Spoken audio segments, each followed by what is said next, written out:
Selamat sore teman-teman. Ketemu lagi di acara Benjotai kali ini bersama saya Tia. Nah, sore ini kita bakalan ngobrol seru sama Mas Direktur, Mas Edi Susanto. Temanya sendiri ini cukup menarik ya buat saya ya, itu tentang pengembangan diri lewat metode Atomic Habits. Nah, mungkin teman-teman ini pernah waktu awal tahun atau akhir tahun getol banget gitu bikin resolusi tahun baru. Kayak misalnya buat developer pengen belajar bahasa pemrograman baru atau mungkin pengen hidup sehat atau pengen diet atau pengen rajin olahraga. Tapi setelah sebulan goal itu dilaksanakan, kenapa ya? Males banget gitu buat kita lanjutin. Rasanya itu nggak ada motivasi lagi gitu buat lanjutin kebiasaan. Padahal kebiasaan baik itu mudah untuk dilakukan. Tapi untuk konsisten melakukannya itu kenapa sulit? Kenapa ya bisa kayak gitu? Nah, mungkin bisa jadi kita tuh memasang goal terlalu besar. Jadi di jalan itu kita udah merasa burnout, kita udah all out di depan. Tapi di tengah jalan itu kita kayak kehabisan energi gitu buat melanjutkan. Mungkin kita kurang motivasi atau mulai males. Nah, untungnya si James Clear ini punya cara realistis untuk ngebangun kebiasaan baik tersebut. Lewat metode Atomic Habits, James Clear ajarin cara ngebangun kebiasaan baik itu dengan effort yang hanya 1% saja. Itu dilakukan secara rutin. Dan metode ini terbukti secara efektif bisa membangun kebiasaan. Jadi, sebenarnya Atomic Habits itu apa ya, Mas Edi? Oke, terima kasih Mbak Tia. Terima kasih untuk semuanya yang sudah dan juga. Mungkin saya akan share screen saya untuk bisa menjelaskan lebih sedikit detail terkait Atomic Habit ini.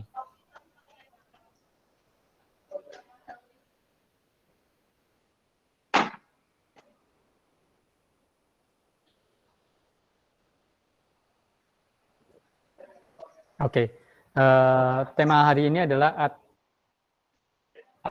Atomic Habit seperti yang sudah disampaikan dari Mbak Tia tadi. Dan di sini saya akan sedikit menjelaskan terkait Atomic Habit itu sendiri seperti apa. Mungkin yang pertama dari penjelasan general overview-nya sendiri. Mungkin kalau kita melihat Atomic Habits ini terdiri dari dua kata. Yang pertama adalah atom, dan yang kedua adalah habits. Nah, kalau kita melihat definisi dari atom sendiri, itu adalah partikel terkecil dari suatu benda. Jadi ini kita bisa bilang sesuatu yang kecil. Lalu habits itu sendiri apa? Habits itu adalah kebiasaan. Nah, kebiasaan ini biasanya adalah aktivitas-aktivitas yang biasa kita lakukan dan ini susah untuk kita hentikan. Misalkan contohnya yang sudah jadi habit seseorang, misalkan saat orang merokok, seperti itu. Jadi orang akan susah untuk menghentikan kebiasaan merokoknya. Tetapi ada juga habit yang kita lakukan secara teratur seperti itu menjadi bagian dari hidup kita. Seperti misalkan kita makan pagi, seperti itu. Nah, itu bisa menjadi habit juga. Nah, tetapi atomic habits ini sendiri sebenarnya apa sih? Nah, kalau kita tadi sudah tahu penjelasan dari masing-masing katanya, sedangkan kalau atomic habits ini sendiri, ini dapat diartikan adalah kebiasaan-kebiasaan kecil yang mudah untuk dilakukan, tetapi memiliki potensi untuk menghasilkan hasil yang besar seperti itu. Jadi bisa juga ini menjadi salah satu komponen untuk kita bisa tumbuh dan berkembang atau mendapatkan skill yang sangat besar, seperti itu juga bisa. Jadi pada intinya Atomic Habit itu sendiri adalah kegiatan rutin yang kecil dan juga mudah yang dapat memberikan hasil yang sangat besar. Nah, itu adalah penjelasan singkat terkait dengan Atomic Habit itu sendiri. Nah, Mungkin tadi Mbak Tia juga menjelaskan bahwa kadang ada orang yang memiliki resolusi tetapi di tengah-tengah mereka menyerah seperti itu.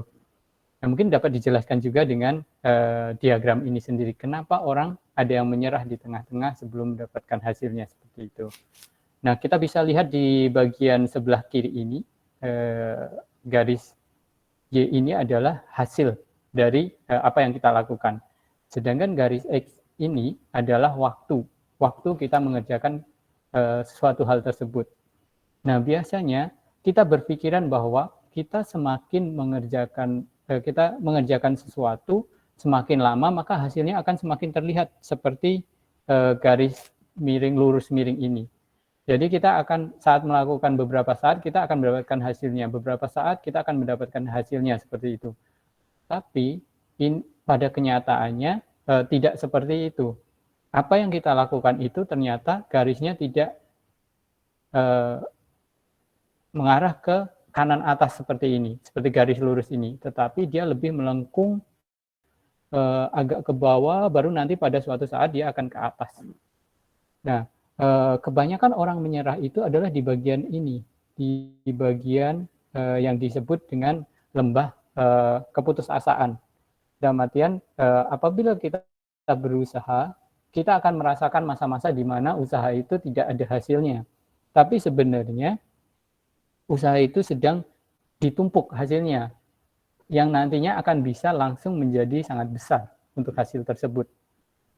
Nah, mungkin di bagian ini, di bagian masa-masa kita tidak merasakan hasil itu, kebanyakan orang-orang menyerah, sehingga mereka tidak mendapatkan hasil yang diinginkan. Seperti itu. Nah, mungkin sebagai contoh ilustrasi dari atomic habits ini, dengan melakukan satu hal yang kecil, di sini ada research yang digambarkan juga dengan diagram ini juga. Jadi di sini adalah hasil perhitungan dari apabila kita melakukan 1% improvement setiap hari dibandingkan dengan 1% penurunan yang terjadi setiap hari. Di dalam improvement 1% per hari, kita bisa lihat di sini secara graph, dia akan di awal-awal tidak akan ada kenaikan yang signifikan, tetapi setelah beberapa saat dia akan menjadi sangat besar.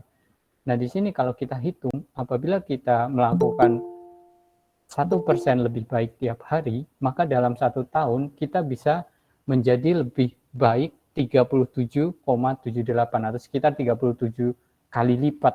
Misalkan kita tidak bisa bermain badminton atau kita tidak bisa coding di awal, tapi kalau kita coba tiap hari dalam 1 tahun, walaupun hanya sedikit, itu kita bisa mendapatkan hasil yang sangat luar biasa. Begitu pula dengan penurunan yang kita lakukan. Kalau kita misalkan orang yang bisa melakukan sesuatu, tetapi kita melakukan penurunan, kita tidak mengasah kemampuan kita, tidak mengasah skill kita, maka kemampuan kita pun akan menurun di sini.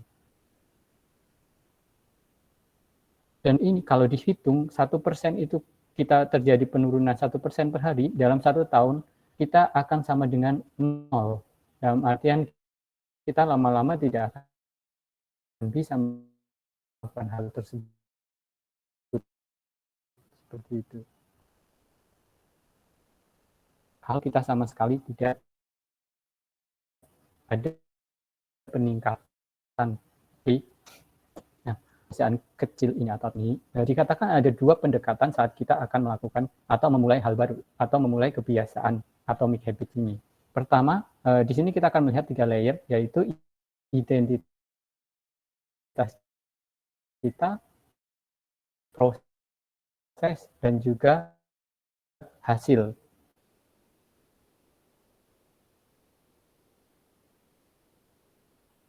Mungkin kebanyakan dari kita lebih berfokus pada hasil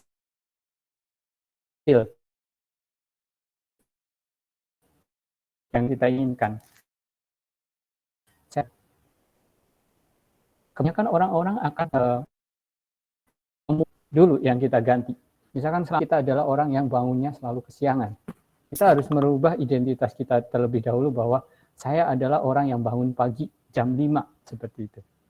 Nah, nanti kita akan berpikir, identitas orang yang bangun pagi jam 5 itu biasanya melakukan kegiatan-kegiatan seperti apa.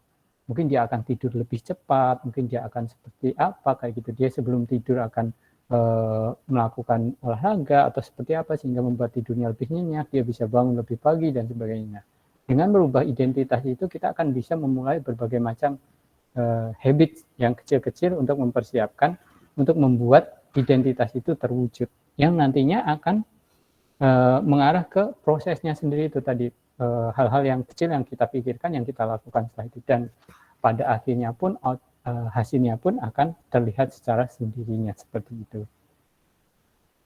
Nah, mungkin apa iya dengan mengubah identitas saja bisa langsung kita melakukan istilahnya melakukan suatu hal baru yang selama ini kita susah untuk melakukannya. Nah, untuk membantu hal tersebut, di sini kita ada 4 poin penting sebenarnya.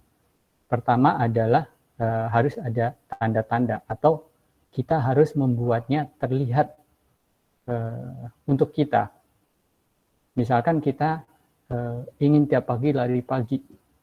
Ya, biar kita bisa pagi itu lari pagi, kita harus mungkin menaruh sepatu lari kita di tempat yang kita sering lihat seperti itu, sehingga kita langsung teringatkan untuk, oh iya, saya mau lari pagi seperti itu.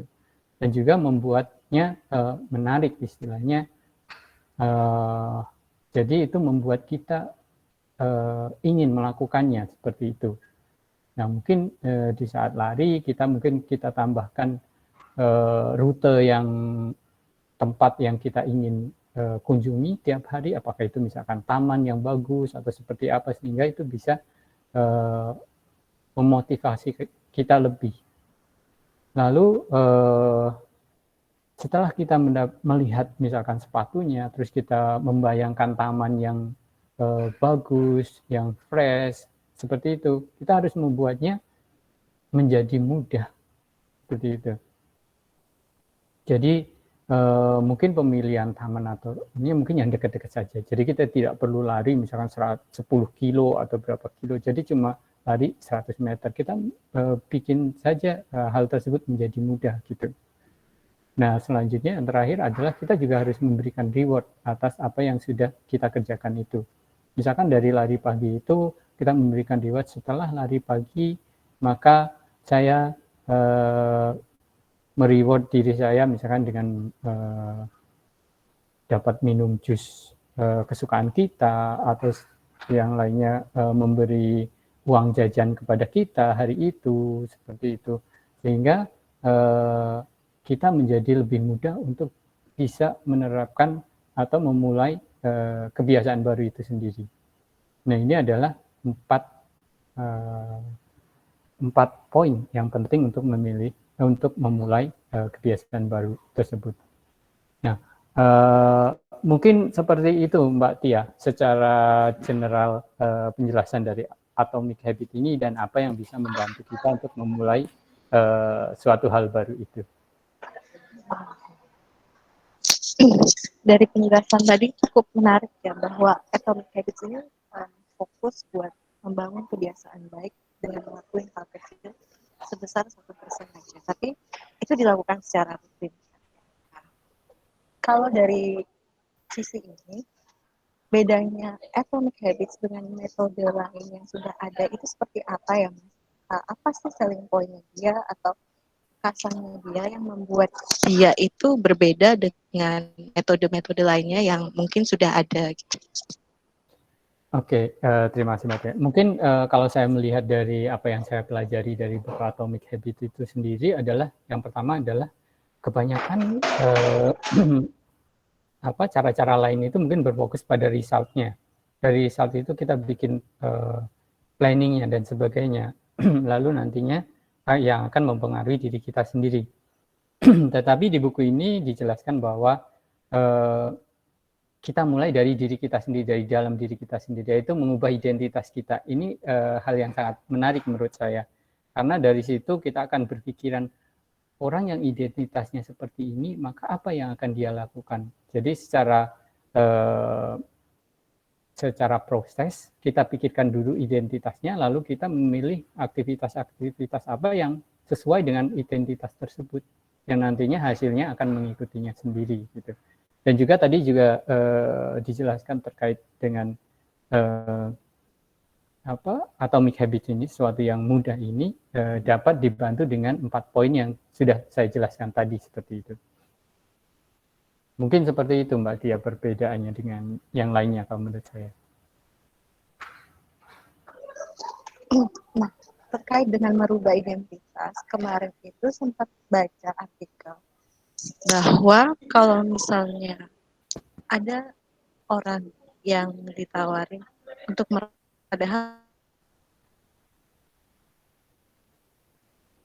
jawaban yang pertama adalah saya sedang tidak merokok, sedangkan jawaban keduanya itu adalah saya bukan seorang perokok. Nah, mungkin yang jawaban kedua itu lebih mengacu pada perubahan identitas tadi ya, Mas. Jadi dia sudah berusaha buat merubah identitasnya dari yang tadinya perokok, terus mau berubah menjadi bukan perokok lagi. Itu bisa jadi contoh nggak ya, Mas? Iya, benar Mbak Tia. Jadi itu merupakan salah satu contoh perubahan identitas. Mungkin kalau jawaban yang pertama tadi, saya sedang tidak merokok. Berarti kan ini secara identitas saya masih seorang perokok, hanya saja sekarang tidak merokok, seperti itu.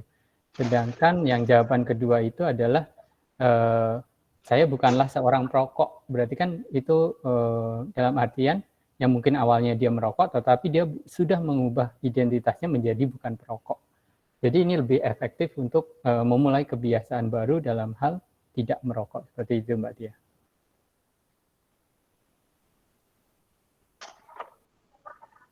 Nah, kalau gitu, atomic habits ini cocok ya sebenarnya untuk orang yang mudah menyerah di tengah membangun kebiasaan baik. Nah, karena tadi ada poin the plateau of latent potential yang sudah dijelaskan tadi bahwa sebenarnya itu manusia punya potensi yang tengah tertidur. Nah, bisa nggak sih kalau kita ngambil kesimpulan kalau si atomic habits ini bisa jadi reminder kalau keberhasilan itu nggak ada yang instan. Jadi si James Clear ini mau mengungkapkan kalau bahwa keberhasilan itu sebenarnya butuh usaha yang terus-menerus. Kalau dibilang seperti itu bisa juga kita asumsikan seperti itu dalam artian untuk mencapai suatu result yang kita inginkan atau keberhasilan, tadi dijelaskan bahwa kita harus melalui kalau di bahasa Indonesia kan itu kan artinya lembah keputusasaan, di mana orang itu di challenge di situ, apakah dia akan tetap berusaha atau tidak di situ. Kalau dia tidak meneruskan usahanya, maka dia akan gagal untuk mendapatkan resultnya. Tetapi kalau dia tetap bertahan dan berusaha terus, walaupun cuma sedikit demi sedikit, nantinya akan bisa mendapatkan result yang diinginkan. Dan ini sebagai note-nya adalah tadi, kita memerlukan waktu untuk bisa sampai ke result itu. Jadi bisa dibilang sesuatu yang instan itu mungkin keberhasilan itu tidak instan seperti itu ya. Sesuatu yang instan itu ya mungkin hanya sesaat saja sih menurut saya.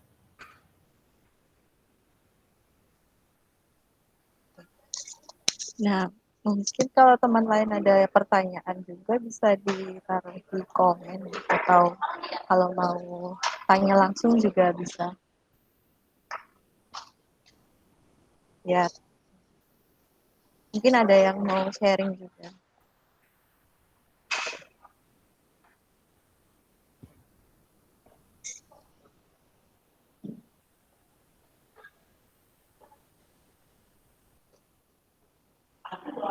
Nah, Mas Edi, kalau misalnya berbicara lebih jauh tentang atomic habits itu tadi, kan ada poin obvious, attractive, easy, sama satisfying. Nah, bagaimana sih cara kita buat menentukan detail bahwa tiap poin ini tuh udah efektif dan effortnya itu memang benar-benar tuh nggak lebih dari 1%. Caranya itu gimana ya, Mas? Iya, sebenarnya untuk pengukuran 1% itu sendiri mungkin akan kembali ke masing-masing orang juga.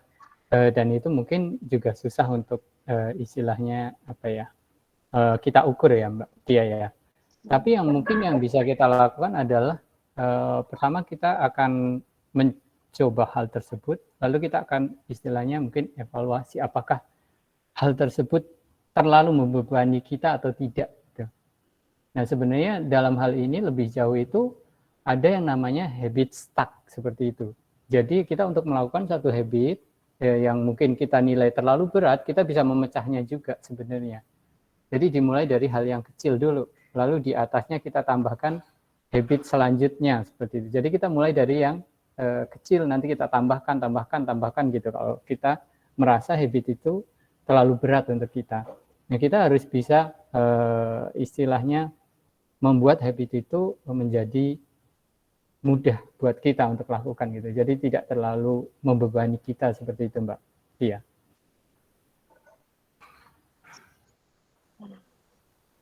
Kalau kita ini misalnya udah menerapkan atomic habits, cara kita mengukur bahwa kita ini udah ngelakuin 1% yang baik gitu tiap harinya, maksudnya udah ada progres 1% terus tiap harinya, itu apa ada rumusnya gitu nggak ya buat menghitung, jadi kita tahu gitu kalau kita tuh udah lebih baik dari sebelum-sebelumnya. Ya, untuk penghitungan 1% ini pun mungkin seperti tadi yang saya katakan juga ya Mbak ya. Jadi untuk perhitungannya pun memang susah untuk dilakukannya. Ini sebenarnya udah 1% kah, ini 2% kah, 3% kah, atau seperti apa gitu. Nah, untuk atomic habit ini sendiri pun sebenarnya berfokus pada bagaimana kita konstan melakukan habit-habit kecil itu sendiri gitu. Jadi bagaimana habit-habit itu bisa kita lakukan terus-menerus sehingga kita tidak menyerah di tengah-tengah, kita bisa mendapatkan result yang nantinya kita inginkan seperti itu, Mbak Tia. Jadi kalau 1% ini saya juga bisa bilang ini sebenarnya variatif ya, tergantung dari masing-masing orangnya gitu.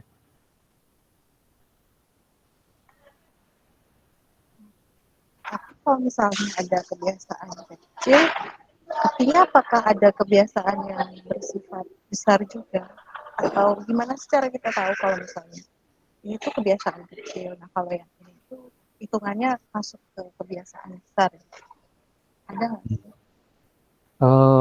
Kalau dari saya sendiri sih yang dimaksud kebiasaan besar itu mungkin seperti apa ya akan kembali ke masing-masing orang lagi ya Mbak ya. Tapi kalau menurut saya kebiasaan besar itu, misalkan saya menganggap bahwa kegiatan lari itu adalah kegiatan yang besar untuk saya gitu kan. Di dalamnya itu akan ada kebiasaan-kebiasaan kecil lainnya menurut saya. Jadi kebiasaan-kebiasaan besar itu terdiri dari berbagai macam kebiasaan kecil. Contohnya, saya untuk lari saya perlu bangun pagi. Berarti ini kan kebiasaan saya harus bangun pagi di waktu saya lari. Lalu saya perlu misalkan sebelum lari saya perlu stretching dulu. Stretchingnya dengan seperti apa? Jadi saya membiasakan stretching sebelum lari. Ini juga merupakan kebiasaan kecil yang nantinya kalau kita jadikan satu kesatuan, dia mungkin bisa jadi kebiasaan besar. Berlari itu bisa menjadi kebiasaan yang lumayan besar untuk saya. Tapi bagi orang lain bisa saja, oh itu cuma berlari, itu sesuatu yang kecil buat saya, yang saya anggap itu sangat mudah dan istilahnya tidak memerlukan effort yang besar untuk saya kayak gitu. Itu juga bisa. Dan itu mungkin dari kebiasaan yang kita awalnya anggap besar dan sudah menjadi kebiasaan kita, mungkin suatu saat kita bisa menganggapnya sebagai sebuah kebiasaan yang kecil juga, Mbak Tia, menurut saya. Berarti sebenarnya kebiasaan besar dan kecil itu kan tergantung dari masing-masing orang.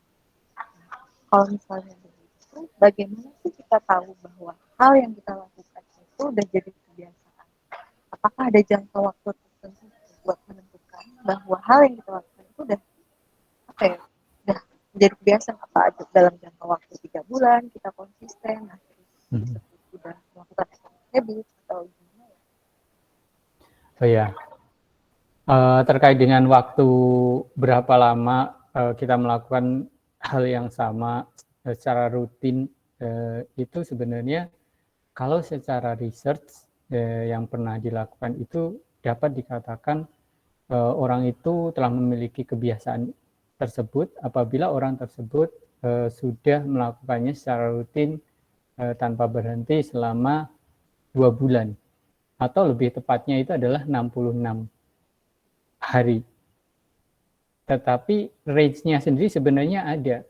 Ada juga orang yang menganggap bahwa misalkan baru 1 bulan seperti itu dia udah melakukan itu, mereka menganggapnya oh saya sudah memiliki kebiasaan tersebut. Tapi ada juga sebuah artikel yang saya baca juga itu mengatakan dia bisa juga sampai 8 bulan gitu. Tapi kalau secara rata-rata dari sebuah research yang saya baca juga itu adalah 66 hari atau sekitar 2 bulan seperti itu Mbak Tia.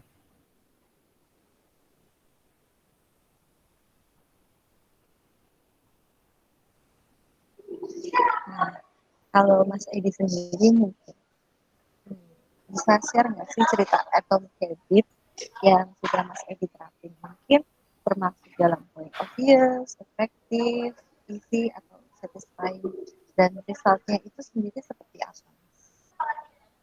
Oke, baik.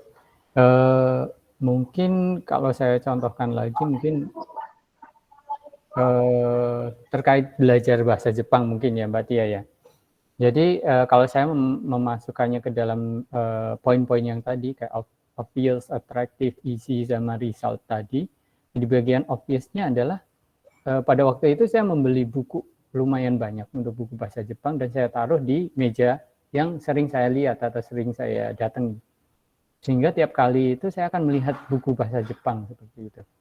Nah ini memberikan tanda kepada saya bahwa ada buku bahasa Jepang. Saya ingin belajar bahasa Jepang, makanya saya membeli buku itu. Gitu. Terus untuk atraktifnya sendiri, setelah saya belajar itu, saya pada waktu itu memakai metode menulis buku harian. Jadi biar lebih atraktif, saya buku harian itu di pagi hari saya akan kasih ke teman orang Jepang saya. Teman orang Jepang saya akan cek dan kasih komentar.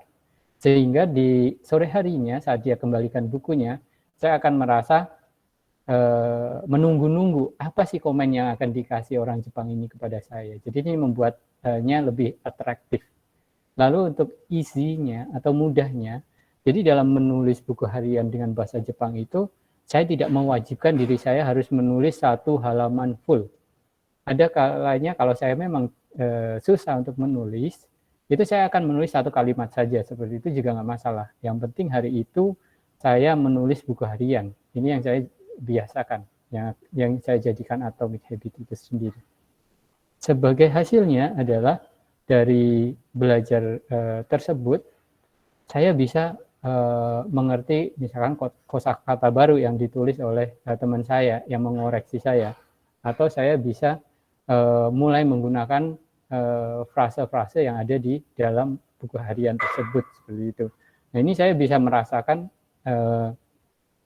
perkembangannya dalam artian dulu saya dengar orang Jepang berbicara saya jadi nggak ngerti artinya, tapi dengan cara menulis buku harian itu jadi saya istilahnya bisa menebak orang itu berbicara dengan kata-kata seperti ini, seperti itu. Dan sedikit demi sedikit saya menjadi bisa bicara bahasa Jepang, yaitu menjadikan result yang sangat sangat memotivasi saya pada waktu itu. Seperti itu Mbak Tia, mungkin pengalaman dari saya. Nah ini mungkin bisa diterapkan ke teman-teman juga saat ingin memulai hal baru juga ya. Mungkin bisa terkait skills atau yang lainnya juga gitu yang tidak terkait dengan pekerjaan juga mungkin bisa.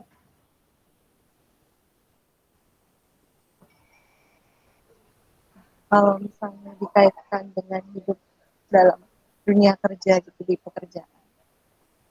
Nah, kalau contoh atomic habits yang mudah untuk diterapkan itu seperti apa ya Mas buat di lingkungan kerja?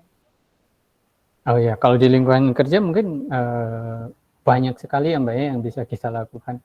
Contohnya kayak tadi misalkan kita mau meningkatkan skill yang tadi gitu. Nanti kita bisa memikirkan yang tadi apa namanya obvious-nya seperti apa, atraktifnya seperti apa, isinya seperti apa, result-nya, reward-nya yang akan kita dapatkan itu seperti apa. Misalkan dari yang pertama kita tidak bisa Misalkan kalau coding, kita juga bisa coding bahasa pemrograman A. Kita mulai habit saja sedikit demi sedikit nanti. Nah, ini dalam waktu berapa bulan ternyata menjadi sudah bisa. Atau misalkan hal yang lebih mudah juga, misalkan kalau di tempat perusahaan kita, misalkan tidak telat pergi ke kantor, seperti itu. Nah, nanti itu obvious-nya seperti apa kita pikirkan. Apakah tiap kali kita kasih alarm atau tulisan yang besar, tidak boleh telat atau seperti apa. Lalu yang bikin atraktif itu apa? Apakah nanti reward-nya seperti itu, yang memudahkan kita itu apa agar tidak telat, seperti itu. Nah, nanti kita bisa aplikasikan di pekerjaan juga. Seperti itu. Jadi bisa berbagai macam bidang. Apakah itu terkait dengan, kalau di perusahaan kita mungkin skill, teknologi, dan sebagainya. Apakah kita terkait dengan kinerja kita sehari-hari, gitu. Istilahnya kita dalam bekerja sehari-hari, seperti itu.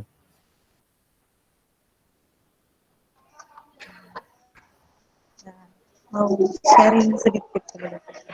Jadi mau tahu ini itu termasuk atomic habits atau enggak yang saya lakuin. Jadi dulu waktu sebelum pandemi itu males banget gitu buat jalan kaki, buat olahraga. Nah, tapi waktu pandemi itu malah pengen hidup sehat gitu, menjaga kesehatan. Jadi mulailah pelan-pelan tuh rutin jalan kaki gitu awalnya. Dan dari seminggu sekali, seminggu 2 kali, terus jadi seminggu 4 kali dan dengan intensitas yang bertambah. Nah, tapi kalau misalnya ada fase di mana vakum gitu karena sakit terus berhenti entah 2 minggu atau 3 minggu lah, 2 minggu atau 3 minggu sebelum memulai lagi. Nah, kalau misalnya ya ada fase berhentinya seperti itu tetap dikatakan atomic habits, habits aja atau ya cuman kebiasaan aja gitu. Itu kayak gimana ya kalau ada fase berhenti?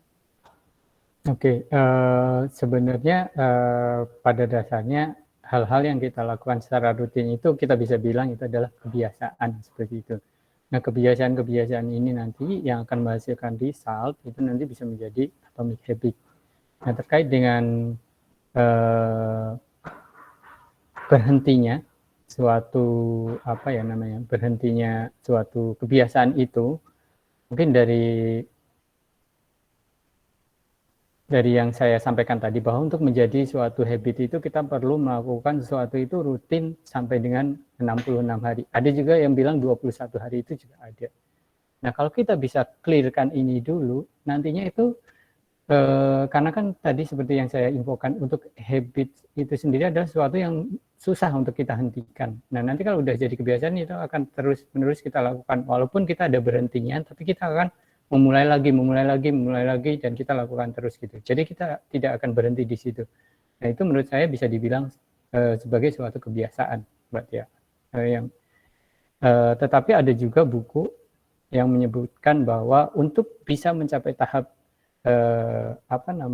kebiasaan habits itu sendiri, yang dalam waktu tadi misalkan 66 hari atau 21 hari juga misalkan kita tentukan dulu di awal. Tapi dalam fase menjadi habits ini kita sudah misalkan 3 kali, 4 kali kita stop, kita harus mengulang lagi itu dari awal. Itu dari buku punya siapa ya, saya agak lupa, yang 5 AM Club itu seperti itu, Mbak Tia. Jadi kalau sudah menjadi suatu kebiasaan, kita berhenti pun itu nggak masalah. Tapi kalau masih kita tahap untuk menjadi kebiasaan, kalau kita berhenti, kita harus mengulang lagi, gitu. Seperti itu, Mbak.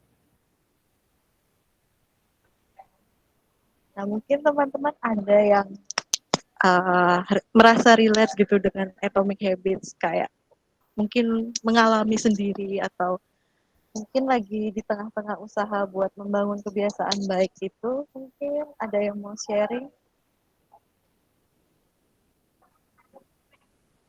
Mas Gama mungkin ini pernah mengalami juga, Mas.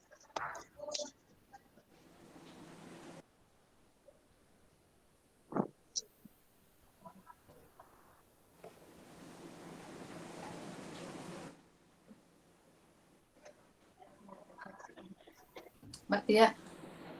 Apa? Oh, Mbak Nurma mungkin. Ya. Aku mau tanya gimana caranya menumbuhkan motivasi untuk membangun sebuah kebiasaan itu. Kalau aku sendiri rasanya susah sekali ya memulai hal baru. Mungkin ya kayak tadi saya coba membuat kebiasaan baru seminggu 2 minggu, habis itu udah motivasinya hilang gitu. Nah itu kira-kira seperti apa gitu? Oke, baik, Mbak Nurma, terima kasih atas pertanyaannya. Mungkin kalau seperti Mbak Nurma tadi infokan bahwa Mbak sudah memulai, tetapi di tengah-tengah terhenti seperti itu. Mungkin dari 4 poin itu ada yang masih kurang mungkin Mbak Nurma. Atau Mbak Nurma berada di tahap yang tadi, lembah keputusasaan, jadinya Mbak Nurma memutuskan untuk berhenti terlebih dahulu seperti itu. Tapi kalau kita bisa memutarkan 4 poin tadi secara terus-menerus, nanti kita akan termotivasi terus gitu, Mbak. Jadi kita selalu melihat, oh ini saya kemarin memutuskan untuk memulai habit ini. Jadi kita akan istilahnya teringatkan terus, remind terus dengan hal tersebut. Lalu kita membuatnya lebih atraktif. Gimana sih biar lebih menarik gitu. Terus yang ketiga adalah membuatnya lebih mudah gitu Mbak Nurma. Mungkin yang selama ini susah untuk dikerjakan, di dalam buku Atomic Habit ini juga di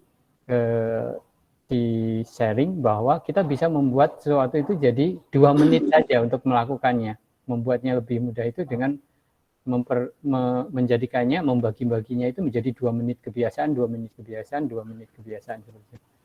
Lalu mungkin yang paling penting ada reward-nya sendiri itu. Mungkin kita bisa mereward diri kita sendiri apabila sudah melakukan habit tersebut di hari itu gitu. Kalau misalkan susahnya itu adalah karena halangan, misalkan saya mau rajin minum air putih nih, tapi ternyata di tengah jalan misalkan selain motivasinya turun, juga ternyata misalkan sering kehabisan air atau galon gitu, gimana Mas? Nah itu tadi kan yang pertama itu, kalau saya lihat membuatnya terlihat dan juga membuatnya mudah Mbak. Jadi kalau misalnya kehabisan galon atau seperti apa, kalau kita pengen minum air putih, membuatnya terlihat itu yang paling mudah dilakukan adalah kita memiliki botol minum. Kita selalu bawa itu kemana-mana. Dan itu botol minum setiap habis kita harus isi terus sehingga terlihat ada air terus seperti itu. Membuatnya mudah kan itu dengan kita membawa kemana-mana saat kita pengen minum sudah langsung ada seperti itu Mbak.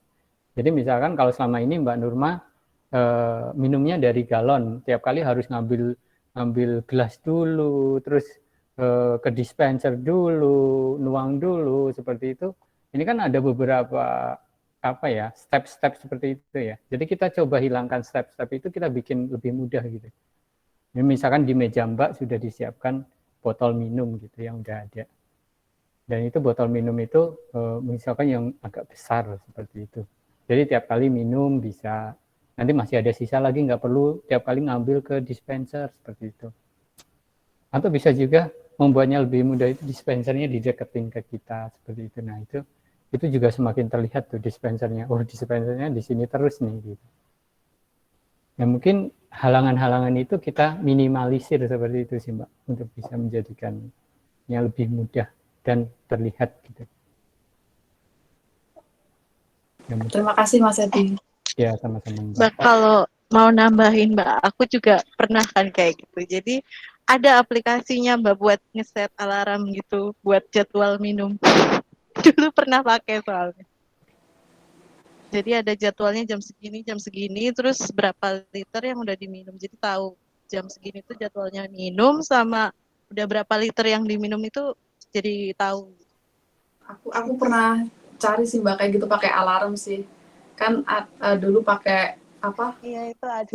Smart band itu kan Mbak. Nah itu pakai alarm dan jadi tiap dia getar itu berdiri ambil minum, tapi itu cuman bertahan beberapa minggu saja, habis itu ya sudah lah gitu. Mungkin harus bertahan dulu sampai itu menjadi habit dulu sih Mbak Nurma. Kalau sebelum menjadi habit kita sudah selesai, nanti akan berat lagi untuk memulai lagi mungkin. Kalau misalkan itu gagal harus mulai dari awal lagi atau gimana Mas Edi? Kalau dari buku yang saya baca itu harus mulai dari awal lagi Mbak. Biar soalnya apa istilahnya itu belum menjadi habit tapi kita sudah selesaikan, jadi kayak keriset lagi seperti itu. Jadi akan sayang kalau kita memulai suatu hal itu kalau sebelum menjadi habit kita sudah selesaikan terlebih dahulu. Kalau misalkan saya jadi penasaran terbersit satu hal lain, misalkan itu sesuatu yang berhubungan dengan misalkan peraturan perusahaan adalah mengisi daily report setiap hari, mengisi attendance. Nah, itu apakah juga termasuk bisa menjadi habits atau apa gitu? Atau itu sesuatu hal yang lain misalnya? Itu bisa menjadi habits Mbak, menurut saya ya. Misalkan gini, ada orang yang mengisi dan ada orang yang tidak mengisi. Sebenarnya habits itu nggak selalu hal yang baik ya Mbak ya. Kebiasaan itu ada yang buruk, ada yang baik. Kebiasaan buruk akan melit kita ke hasil yang buruk, yang sangat-sangat buruk. Kebiasaan baik akan melit kita ke hal yang bagus. Mengisi daily report itu, misalkan itu peraturan dari perusahaan. Orang yang terbiasa mengisi daily report, dia akan mengisi daily report-nya itu tanpa ada paksaan, tanpa ada rasa istilahnya beban seperti itu. Tapi kalau orang yang terbiasa tidak mengisi daily report, untuk menulis daily report itu kan menjadi beban yang sangat besar. Karena dia udah lama tidak mengisi daily report gitu, seperti itu. Nah itu bisa dibilang juga habit juga. Dan habit ini seperti yang tadi, ada yang baik, ada yang buruk, seperti itu. Terima kasih Mas Edi. Sama-sama Mbak Nurma. Mungkin dari teman lain ada yang mau sharing lagi?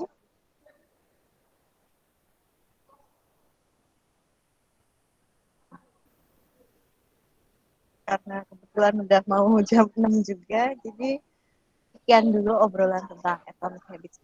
Sebelum ditutup, saya mau sedikit menyampaikan overview dari acara sore ini. Jadi selama ini mungkin kita terbelenggu pada pemikiran kalau perubahan yang kita lakukan itu harus perubahan yang besar gitu, yang berdampak besar. Jadi mungkin kita di tengah jalan itu sering menyerah atau terbebani sama tujuan-tujuan tersebut. Tapi sebenarnya Atomic Habits ini bisa jadi jawaban buat ke masalah kita tadi itu. Jadi kita bisa melakukan perubahan secara perlahan-lahan dari hal yang kecil dulu atau yang sederhana misalnya. Seperti Warren Buffett sendiri itu dia meraih kesuksesan karena konsisten melakukan investasi. Walaupun nominalnya kecil, tapi kalau dilakukan sejak usia dini, maka akan menjadi besar juga, bukan? Jadi ketika dia mencapai umur yang 60 tahunan, dia sudah meraih kekayaan dengan jumlah yang besar. Karena dia secara konsisten melakukan hal tersebut selama 40 tahun. Dan ini juga bisa terjadi kepada siapa saja, termasuk kita semua. Jadi dengan melakukan kebiasaan kecil secara konsisten, mungkin kita akan mendapat dampak yang besar di kemudian hari. Jadi semoga diskusi kali ini bisa menambah ilmu dan bermanfaat untuk teman-teman semua. Mungkin ada yang butuh semangat untuk perbaikan atau peningkatan diri, bisa kembali termotivasi lagi. Jadi sampai ketemu lagi 2 minggu ke depan dengan topik obrolan yang gak kalah seru dan lebih insightful lagi. Terima kasih teman-teman, selamat sore. Terima kasih Mbak semuanya. Tia.